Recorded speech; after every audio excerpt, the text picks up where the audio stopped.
ইউনূস তার কোনো সাংবিধানিক ভিত্তি নাই, সে অসাংবিধানিক ভাবে অবৈধভাবে ক্ষমতা দখল করছে। ইনশাল্লাহ তার বিচার ওই সংবিধান মোতাবেকই হবে এবং তার ওই চালা চামুন্ডা যে করার সাথে আছে আর উপদেষ্টা এবং সমন্বয়কারী সবকটার বিচার বাংলা মাটিতে হবে। সম্প্রতি একটি কল রেকর্ড ফাঁস হয়েছে, যেখানে দাবি করা হয়েছে সাবেক প্রধানমন্ত্রী শেখ হাসিনা অন্তর্বর্তী সরকারের প্রধান প্রফেসর ডক্টর মোহাম্মদ ইউনূসের পদত্যাগ সহ বেশ কিছু দাবি জানিয়ে হরতাল পালন করার নির্দেশ দিয়েছেন। 2008 সালে নবম জাতীয় সংসদ নির্বাচনে আওয়ামী লীগ সংখ্যাগরিষ্ঠ আসন লাভ করে এবং দলটির সভাপতি শেখ হাসিনা প্রধানমন্ত্রী হিসেবে ক্ষমতায় আসেন। তবে ধীরে ধীরে তার শাসন পদ্ধতি স্বৈরাচারের দিকে এগিয়ে যাওয়ায় তিনি জনগণের কাছে নেতিবাচক অবস্থানে চলে যান।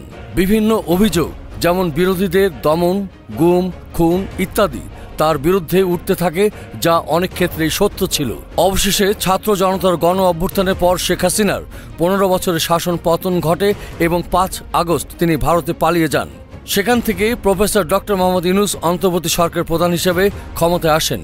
তবে শেখ হাসিনার ভারতে অবস্থানকালে তার নেতাকর্মীদের সঙ্গে কথোপকথনে অডিও রেকর্ডগুলো সামাজিক যোগাযোগ মাধ্যমে ছড়িয়ে পড়ে। সর্বশেষ ফাঁস হওয়া এক কল রেকর্ডে শোনা যায় সেখানে শেখ হাসিনা 18 তারিখের হরতালের ডাক দেওয়ার কথা বলেছেন।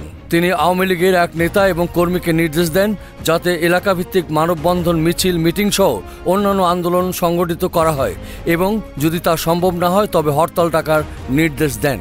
দেশের পরিস্থিতি বিবেচনায় তিনি আরও কিছু দাবি উত্থাপন করেন, যেমন রাজবন্দীদের মুক্তি, বিদ্যমান ভ্যাট প্রত্যাহার, মূল্যস্ফীতি কমানো এবং হামলা মামলা বন্ধ করার জন্য আন্দোলন গড়ে তোলার আহ্বান জানান।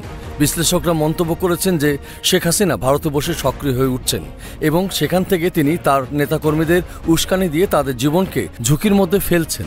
কিছু নেটিজেনের মতে 20 জানুয়ারি মার্কিন প্রেসিডেন্ট ট্রাম্পের শপথের পটভূমিতে শেখ হাসিনা নতুন ষড়যন্ত্রে জড়িয়ে পড়তে পারেন। অন্যদিকে 18 জানুয়ারি হরতাল ডাকার সিদ্ধান্তের মাধ্যমে ভারতে অবস্থানরত শেখ হাসিনার উদ্দেশ্য নিয়ে নানা প্রশ্ন উঠেছে। এস আহমেদ রাজ, ডেস্ক রিপোর্ট, এই সময় টিভি, ঢাকা।